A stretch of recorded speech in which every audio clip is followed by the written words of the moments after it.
예, 시간이 되었습니다. 레위기 6장 8절부터 같이 읽습니다. 8절부터 13절까지는 번제를 드리는 규례죠. 앞에 나온 이야기에 이제 보충 설명들이 나온다고 생각하시면 되겠습니다. 여호와께서 모세에게 말씀하여 이르시되 아론과 그의 자손에게 명령하여 이르라. 번제의 규례는 이러하니라. 번제물은 아침까지 제단 위에 있는 석쇠 위에 두고 제단의 불이 그 위에서 꺼지지 않게 할 것이요. 제사장은 세마포 긴 옷을 입고 세마포 속바지로 하체를 가리고 제단 위에서 불태운 번제의 재를 가져다가 제단 곁에 두고 그 옷을 벗고 다른 옷을 입고 그 재를 진영 바깥 정결한 곳으로 가져갈 것이요. 제단 위의 불은 항상 피워 꺼지지 않게 할지니 제사장은 아침마다 나무를 그 위에서 태우고 번제물을 그 위에 벌려놓고 화목제의 기름을 그 위에서 불사를 찌며 불은 끊임이 없이 제단 위에 피워 꺼지지 않게 할지니라. 번제에 관한 또 다른 이야기를 하나 드리자면 본래 그 이스라엘에서 날마다 번제를 아침 저녁으로 2번 드리도록 되어 있었습니다. 그런데 이게 나중에는 규정이 바뀌어요. 언제 바뀌냐면 포로기가 되었을 때 새로 그때는 이제 그때부터는 하루에 3번 번제를 드리게 됩니다. 근데 이게 추측해 보자면 왜 바뀌게 되냐면 번제라고 하는 것은 말하자면 성막에서 드리는 것이고 솔로몬 시대에 이제 성전이 지어지게 되면 성전에서 드리게 되겠죠. 그래서 성전에서 제물을 바쳐서 태우는 게 번제잖아요. 그런데 포로기에 잡혀갔을 때는 성전이 있나요? 없죠. 바칠 제물이 있나요? 없어요.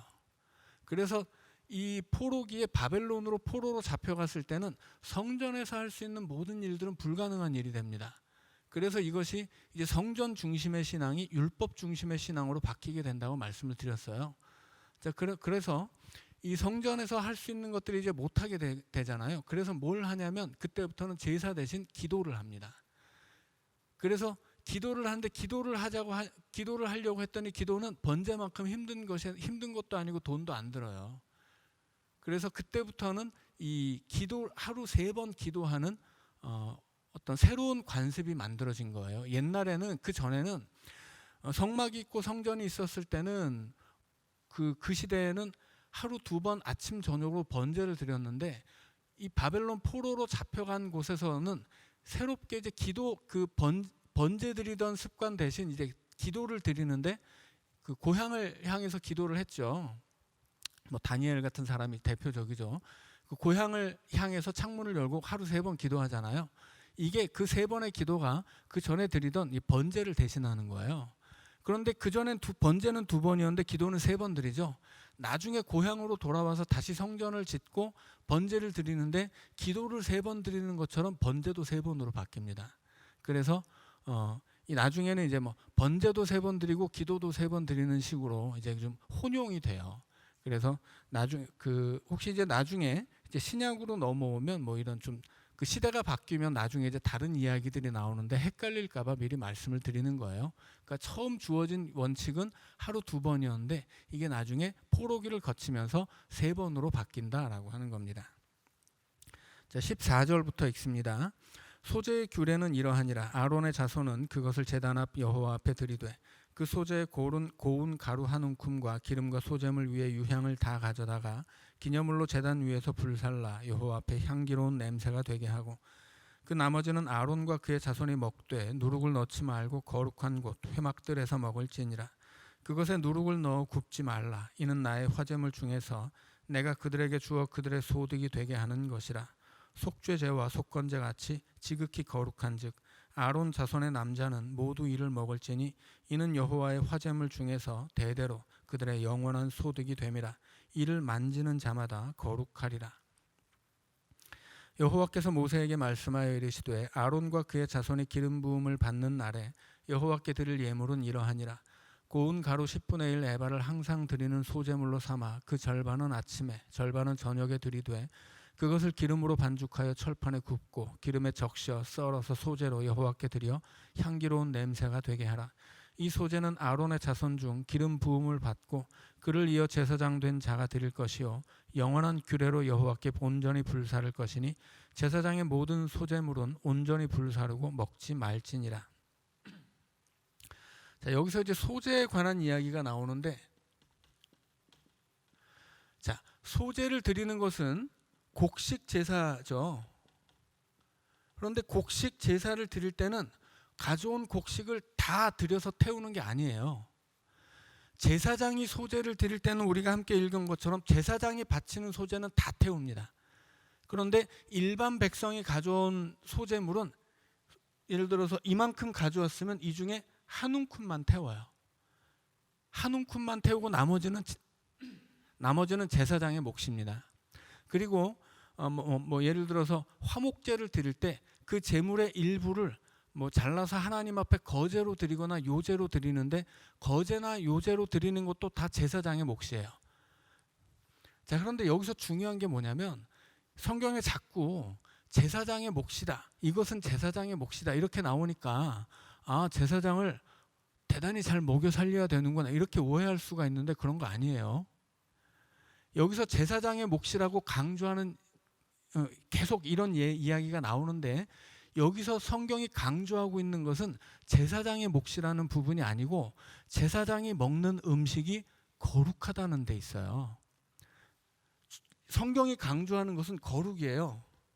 이것은 거룩한 음식이기 때문에 아무나 먹을 수 없다. 그러니 이 거룩한 음식은 거룩한 장소에서 먹어라. 이것을 먹는 사람은 다 거룩해진다라고 하는 뜻이에요. 그래서 지금 성경이 이 제물을 드리되 그 제물의 일부를 제사장이 먹는 이 여러 사례들을 얘기하면서 강조하는 건 뭐냐면, 제사장을 먹여라, 그게 절대 아니라는 거예요. 완전히 오해하는 것이고, 지금 여기서 강조하는 것은 제사장이 먹는 것은 거룩한 것이고 너희들은 거룩한 것을 먹는 사람들이니까 거룩해야 된다라는 뜻이에요. 왜 제사장의 거룩이 중요하겠습니까? 당연하죠. 제사장은 이스라엘의 종교를 이끌어가는 종교 지도자들이에요. 제사장의 타락은 이스라엘 전체의 타락입니다. 그래서 제사장들은 특별히 거룩을 강요받아요. 더 거룩해야 되는 사람들이에요. 그래서 우리가 이 시내산 얘기를 하잖아요. 시내산 꼭대기에 하나님이 임재하시는데 모세만 꼭대기에 올라가죠. 그리고 백성들은 산 아래에 있잖아요. 이 중턱에는 제사장들까지는 갈 수 있었단 말이에요. 그런데 이 시내산이 이동식 시내산으로 만들어지는데 그게 성막이라고 그랬죠. 그 성막의 가장 거룩한 곳은 어디예요? 지성소예요. 거긴 하나님이 임재하시는 곳이고, 그 하나님의 임재하신 곳에는 대제사장만 들어갈 수 있습니다. 그리고 제사장들은 성소까지는 들어갈 수 있고, 일반 백성들은 이 성막 안에를 못 들어가요. 성막 앞에까지 올 수 있죠. 거룩에 단계가 있다는 거예요.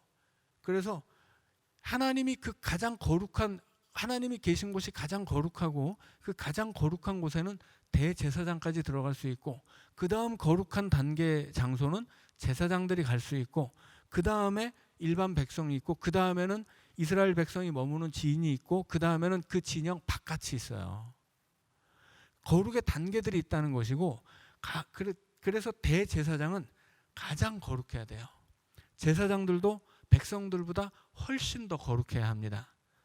그래서 이 거룩을 위해서 제사장들에게 부여되는 거룩은 훨씬 더 대단한 것이라, 제사장들은 속죄 제를 바칠 때도 더 대단한 제물을 바쳐야만 돼요. 그리고 제사장들의 가족들도 더 심각한 그 거룩의 규정들을 강요받습니다. 그래서 성경이 말하고 싶은 것은 제사장을 먹여 살리라는 얘기가 아니고, 제사장은 거룩해야 된다는 이야기예요. 그런데 이거를 성경을 해석하고 들려주는 목사들이 분명히 개신교는 더 이상의 제사장이 없음에도 불구하고 마치 자기를 제사장인 것처럼 이야기하고, 그리고 제사장을 먹여 살려야 된다는 식으로 이야기를 한다는 거예요. 자, 한 가지 더 말씀을 드린다면 11조 얘기가 이제 나오잖아요. 제사장들의 주 수입원은 11조예요. 11조는 그래서 헌금이 아니라고 말씀드렸죠. 11조는 의무적으로 바쳐야 되는 세금이에요. 구약 시대에 가나안 땅이 있는데 이렇게 가나안 땅을 12개로 나눴단 말이죠. 12지파니까. 그래서 한 지파당 해당하는 그 인구에 따라서 해당하는 땅을 받는단 말이에요. 그런데 레위 지파는 받지 않아요. 이만큼이 레위 지파의 몫인데 이걸 레위 지파는 받지 않아요. 대신에 요셉의 아들 중에 므낫세와 에브라임이 둘이 하나씩을 받죠. 레위 지파가 받을 땅을 다른 지파가 받았다는 거예요. 그래서 레위 지파는 땅을 받지 않았으니까 다른 사람들이 자기가 받은 땅에서 농사를 짓고 10분의 1을 땅에서 얻은 소득의 10분의 1을 레위 지파에게 줘요. 그러면 레위 지파는 자기가 받은 10분의 1을 다시 제사장에게 줍니다. 그래서 경제적으로 평균치를 이루는 거예요. 그래서 평균치를 레위인도 제사장도 평균치의 소득을 얻어서 레위인은 농사를 짓지 않지만 당연히 농사를 짓지 못하죠. 하나님 앞에서 전업 사역을 하는 거잖아요. 그래서 농사를 지으면 안 되고 농사를 지을 수 없는 이 사람들을 위해서 대신 농사를 지어서 그 사람들이 원래 받았을 땅에서 거둘 소득을 그 사람들에게 주는 거예요. 그래야 그 사람들이 일을 안 하고서도 성전 일을 하면서 먹고 살 수 있잖아요.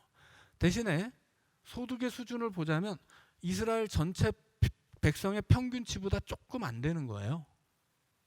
왜냐하면 다른 사람들은 양도 키우고 소도 키우고 할 거 아니에요. 이 레위 지파는 제사장을 포함한 레위 지파는 전체적으로 땅에서 얻은 소득의 10분의 1을 얻기 때문에 다른 지파의 소득보다는 적은 거죠. 대신에 뭐 지금 12인데 12지파가 10분의 1씩 바쳤으니까 10분의 12를 받는 거죠. 그러니까 1과 10분의 2를 얻는 거잖아요. 그러니까 땅에서 얻는 소득은 조금 더 많되 뭐 그 이외에 다른 뭐 양을 친다거나 뭐 소를 친다거나 닭을 키운다든가 이런 걸 못하기 때문에 이 사람들의 소득은 전체적으로는 평균치지만 평균치보다는 조금 더 낮을 수 있다라고 하는 거죠. 자, 그래서 성전에서 일하는 전업 사역자들의 소득은 그렇다면 평균치에 조금 안 되는 수준, 그 정도가 적당하다라고 말할 수 있을 거예요. 그러니까는 이거를 오늘날 목사들에게 대입해 보자면 목사들이 엄청 많은 연봉을 받는 것은 좀 부당하다 하는 거죠. 성경적이지 않은 거예요. 자, 그런데 이제 그 신약 성경에서도 이제 뭐 말씀을 가르치는 것 자와 좋은 것을 나눌지니라 뭐 이런 구절이 나오니까는 목사들이 냉큼 그래 목사님들한테 좋은 거 갖다 줘야지 이렇게 해석을 해버린단 말이에요. 그런데 말씀 얘기하다가 갑자기 무슨 니네 집에 좋은 거 화초장 있거든 화초장을 업어다가 목사에게 갖다 줘라 뭐 이렇게 얘기하겠어요? 목사는 놀부가 아니거든요. 그런 얘기하는 거 아니죠. 성경이 말하는 좋은 것은 좋은 하나님의 말씀을 가르쳤으면 그 말씀을 행하는 좋은 일을 같이 해라 그런 얘기지 니들이 가지고 있는 뭐 소유 중에 어떤 좋은 것을 갖다 주라 그런 얘기가 아니거든요. 그런데 목사들이 말씀을 가르치는 분들에게 집에 좋은 거 있으면 갖다 줘야 된다고 맛있는 거 있으면 나눠 먹고 이딴 식으로 가르쳤단 말이에요. 한국 교회가. 그래서 그런 식으로 이제 그 성경을 자기 입장에 자기에게 유익한 방식으로 자기가 이득을 얻을 목적으로 도대체 성경의 문맥과 맥락과는 조금도 상관없이 그렇게 얘기하는 것들은 하면 안 되겠죠. 어쨌건 여기 성경에 자꾸 뭐 이렇게 제사 얘기 나오고 재물 얘기 나오는데 제사장한테 뭘 자꾸 준다고 얘기하니까 아유 목사님한테 뭐 많이 갖다 줘야 되는 모양이다 이렇게 생각하지 말라고 하는 말씀드리는 거예요. 이것은 목사들이 만약에 이렇게 이 제사장들이 거룩해야 된다라고 하는 것을 강조하기 위해서이고 그리고 오늘날의 목사는 말씀드린 것처럼 절대 제사장이 아니에요. 우리는 종교 개혁을 통해서 누구나 제사장이라고 하는 만인 제사장을 교리로 가지고 있는 것이 개신교거든요. 그러니까는 목사들을 제사장으로 생각하지 마시고 여러분 자신이 제사장이고 우리는 이렇게 거룩하다라고 하는 것을 거룩해야 한다라고 하는 것을 배우시면 되겠습니다. 자, 24절부터 속죄제를 드리는 규례가 나오죠. 자, 다시 읽습니다. 24절. 여호와께서 모세에게 말씀하여 이르시되 아론과 그의 아들들에게 말하여 이르라. 속죄제의 규례는 이러하니라. 속죄제 제물은 지극히 거룩하니 여호와 앞 번제물을 잡는 곳에서 그 속죄제 제물을 잡을 것이요 죄를 위하여 제사 드리는 제사장이 그것을 먹되 곧 회막들 거룩한 곳에서 먹을 것이며 그 고기에 접촉하는 모든 자는 거룩할 것이며 그 피가 어떤 옷에든지 묻었으면 묻은 그것을 거룩한 곳에서 빨 것이요 그 고기를 토기에 삶았으면 그 그릇을 깨뜨릴 것이요 유기에 삶았으면 그 그릇을 닦고 물에 씻을 것이며 제사장인 남자는 모두 그것을 먹을지니 그것은 지극히 거룩하니라. 그러나 피를 가지고 회막에 들어가 성소에서 속죄하게 한 속죄제 제물의 고기는 먹지 못할지니 불사를 지니라. 자, 24절부터 나오는 이야기에도 거룩하다는 얘기가 계속 나오죠. 그래서 도대체 제사장이 이 제물을 먹는다는 것이 무엇을 강조하느냐? 특히나 24절부터 이하에 나와 있는 이야기는 이것은 거룩하니까 이것을 먹는 사람이 거룩해야 한다라고 하는 것을 강조하는 내용입니다. 자, 7장 속건제를 드리는 규례에 관해서 읽습니다.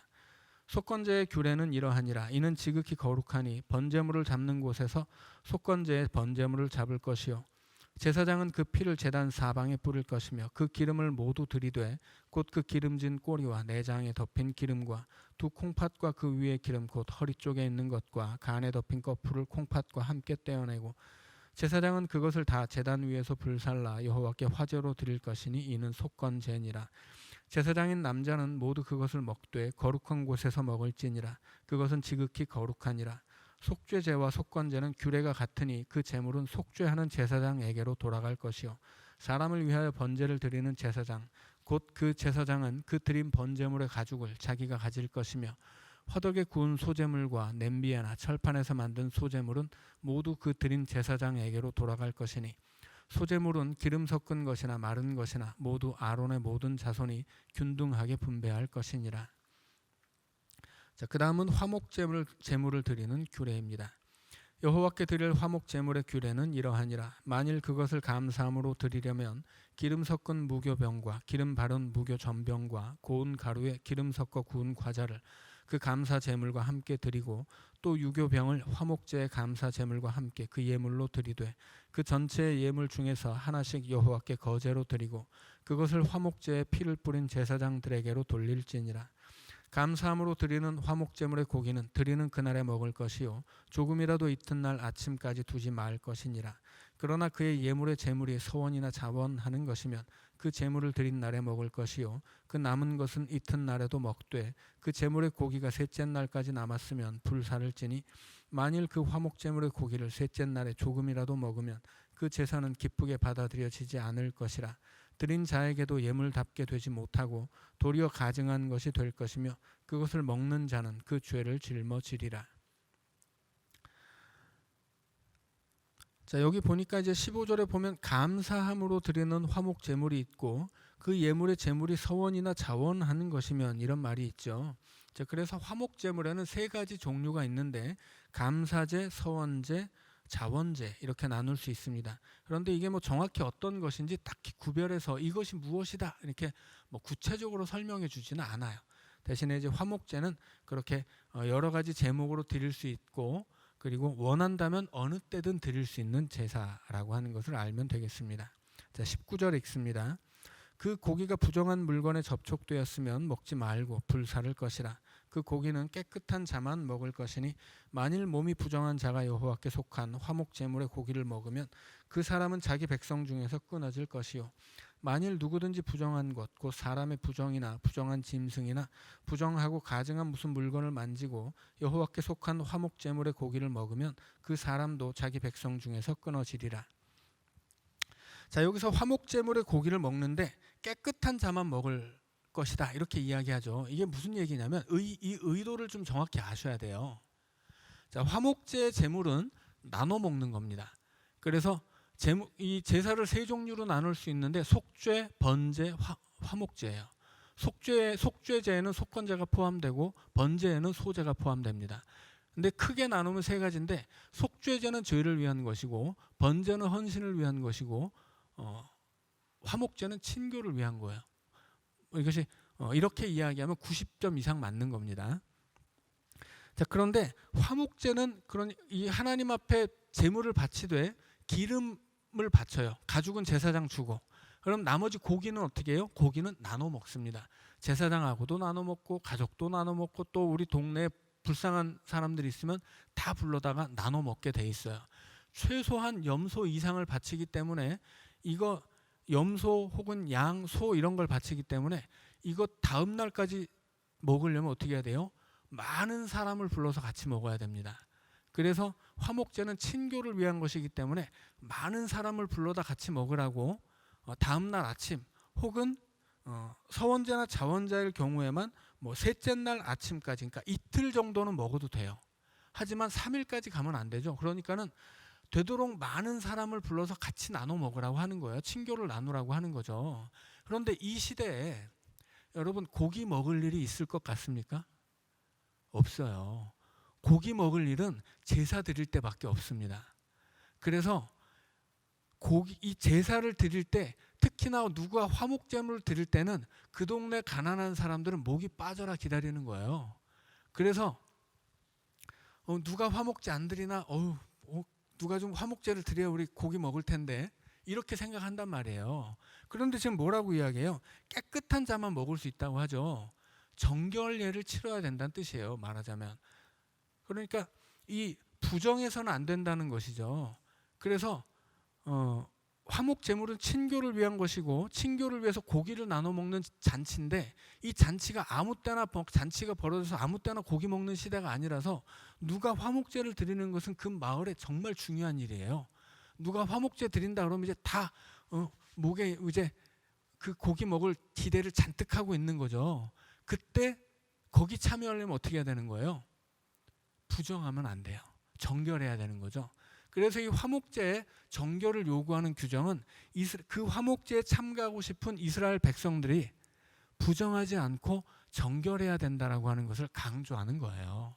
그래서 그냥 이거 막 엄격한 규정을 만들어서 아무나 못 들어오게 막는 게 목적이 아니고 지금 화목제를 막 이렇게 목이 빠져라 기다리고 있는 사람들이 정결하도록 요구하고 있는 거다라고 하는 것입니다. 그래서 이 정결을 요구하는 것이 이 화목제 이런 규정들이 무엇 때문에 정해진 것이냐? 이것은 친교를 위한 잔치인데 일반 백성들 고기 먹기 어려우니까 이거 바라고 있는 그 많은 사람들이 늘 하나님 앞에 정결할 수 있도록 이것을 이 화목제를 기회로 삼아서 일반 백성들이 정결하도록 강조하도록 하는 것이구나라는 것을 알고 계시면 되겠습니다. 자, 22절부터 또 읽습니다. 여호와께서 모세에게 말씀하여 이르시되 이스라엘 자손에게 말하여 이르라. 너희는 소나 양이나 염소의 기름을 먹지 말 것이요 스스로 죽은 것의 기름이나 짐승에게 찢긴 것의 기름은 다른 데는 쓰려니와 결단코 먹지는 말지니라. 사람이 여호와께 화제로 드리는 제물의 기름을 먹으면 그 먹는 자는 자기 백성 중에서 끊어지리라. 너희가 사는 모든 곳에서 새나 짐승의 피나 무슨 피든지 먹지 말라. 무슨 피든지 먹는 사람이 있으면 그 사람은 다 자기 백성 중에서 끊어지리라. 자, 기름이든지 피든지 이것은 음식이 아니라고 말씀드렸죠. 그래서 예수님이 마지막 식탁에서 이것은 내 피다라고 주셨을 때에도 그것은 마시는 게 아니라 뿌리는 거라고 말씀을 드렸습니다. 피는 본래 먹는 게 아니거든요. 그래서 예수님의 그 마지막 그 식탁에서도 피는 뿌리는 것이고 오늘 우리가 행하는 성만찬 예식에서도 피는 마시는 게 아니라 뿌리는 것이다. 뿌리는 의미다라고 하는 것을 기억하시면 좋겠습니다. 자, 28절부터 읽습니다. 여호와께서 모세에게 말씀하여 이르시되 이스라엘 자손에게 말하여 이르라. 화목제물을 여호와께 드리려는 자는 그 화목제물 중에서 그의 예물을 여호와께 가져오되 여호와의 화제물은 그 사람이 자기 손으로 가져올지니 곧 그 제물의 기름과 가슴을 가져올 것이요 제사장은 그 가슴을 여호와 앞에 흔들어 요제를 삼고 그 기름은 제단 위에서 불사를 것이며 가슴은 아론과 그의 자손에게 돌릴 것이며 또 너희는 그 화목제물의 오른쪽 뒷다리를 제사장에게 주어 거제를 삼을지니 아론의 자손 중에서 화목제물의 피와 기름을 드리는 자는 그 오른쪽 뒷다리를 자기의 소득으로 삼을 것이니라. 내가 이스라엘 자손의 화목제물 중에서 그 흔든 가슴과 든 뒷다리를 가져다가 제사장 아론과 그의 자손에게 주었나니 이는 이스라엘 자손에게서 받을 영원한 소득이니라. 자, 말씀드린 것처럼 가슴은 요제로 드리고 오른쪽 뒷다리는 거제로 드리는데 요제나 거제의 제물은 다 제사장의 몫입니다. 아까 또 제사장에 관한 이야기에서 좀 또 한 가지 빠진 것이 있다면 땅을 나눠서 갖잖아요. 그럼 레위 지파는 땅을 전혀 갖지 않았냐? 그렇지 않아요.